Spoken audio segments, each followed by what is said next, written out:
السلام عليكم ورحمة الله وبركاته. أهلا بكم أصدقائي، يا رب كلكم تكونوا بخير. لو زهقتي من كل أنواع الأكل يبقى الوصفة دي عشانك انتي.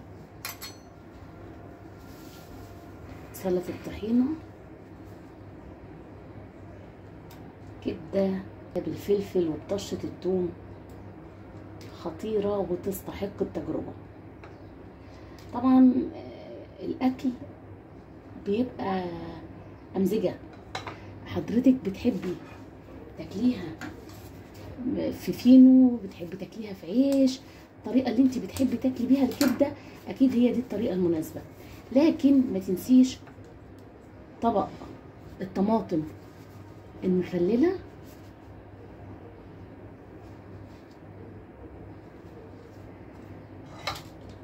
وانزلي عليها بالكبدة يا جماعة.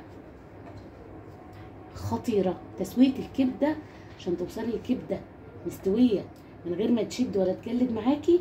كل دي اسرار موجودة على مطبخ اكله وسهرية. لكن وانتي بتعملي الكبدة اوعي تنسي سندوتش العيش اللي ممكن ننزله في الكبدة بالشكل ده، ونحط فيه شرايح الكبدة بالشكل ده.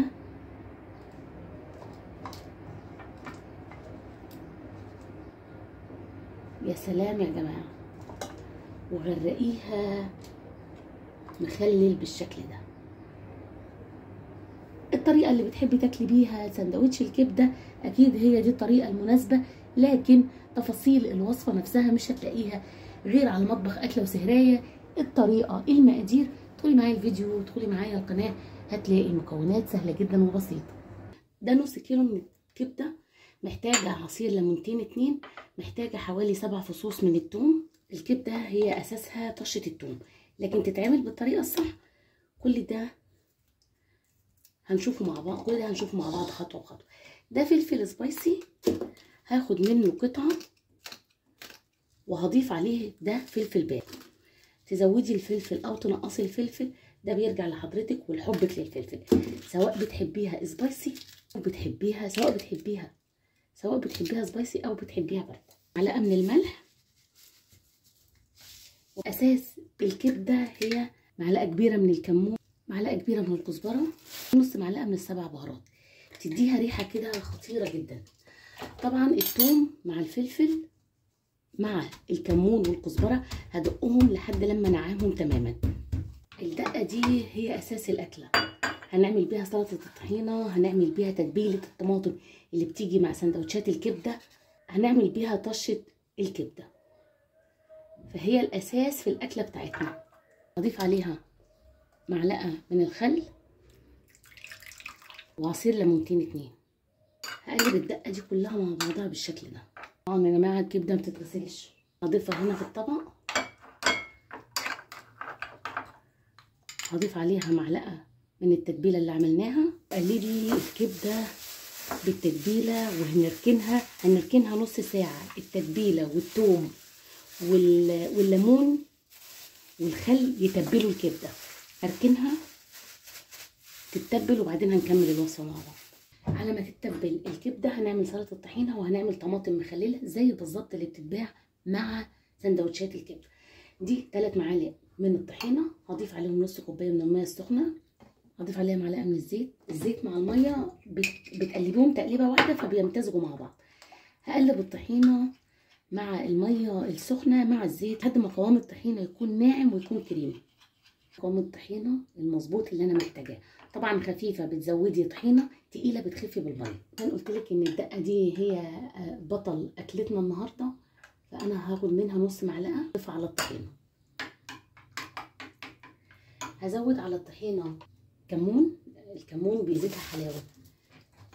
هزود عليها خل لان الطحينه بتحتاج زياده في الحاجات دي، في الكمون وفي الخل، عشان يديها قوام كريمي جدا وناعم وتفتحي معاكي.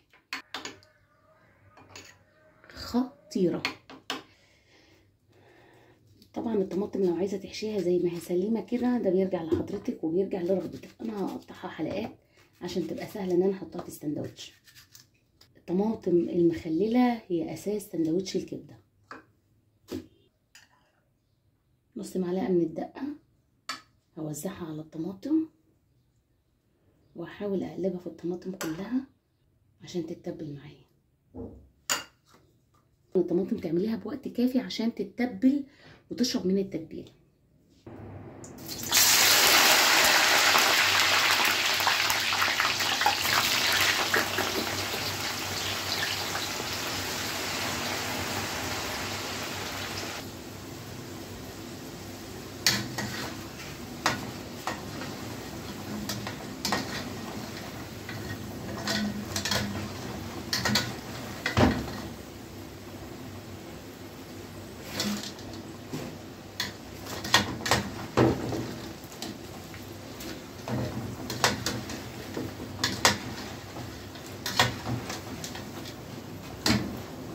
طاسه على النار هنحط فيها شويه زيت محترمين، لان احنا مش هنشوح الكبده، احنا هنقليها في الزيت. وجودها في كميه زيت محترمه بيخليها طريه جدا وقلبها طري ومش ناشفه. اول ما يسخن الزيت هننزل باخر معلقه من معلقه التتبيله اللي احنا عاملينها.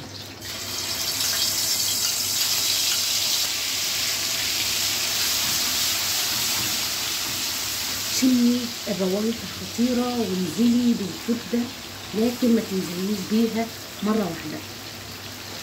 الكبده ما بتقعدش على النار غير 25 دقيقه وبتكون استوت.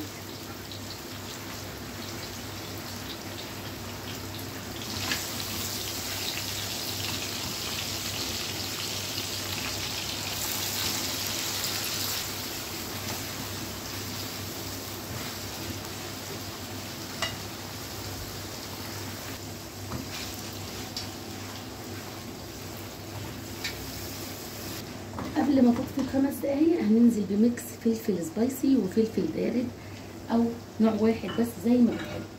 هقلبه دقيقتين، مش هخلي الفلفل لونه يغير، عايزاه بيقرمش. هقلبه دقيقتين وكده اجمل. عايزه اوريكي ولونها، عايزه اوريكي لونها وعايزه اقول لك شمي ريحتها عامله ازاي، خطيره. هسيبها دقيقتين 2 وبعد كده الكبده بقت جاهزه. 25 دقيقة هي تسوية الكبدة، شايفة ما تجلدش معاكي وما تنشفش. 25 دقيقة كافية جدا انها تعمل اجمل طاسة كبدة في الوجود، والريحة خطيرة.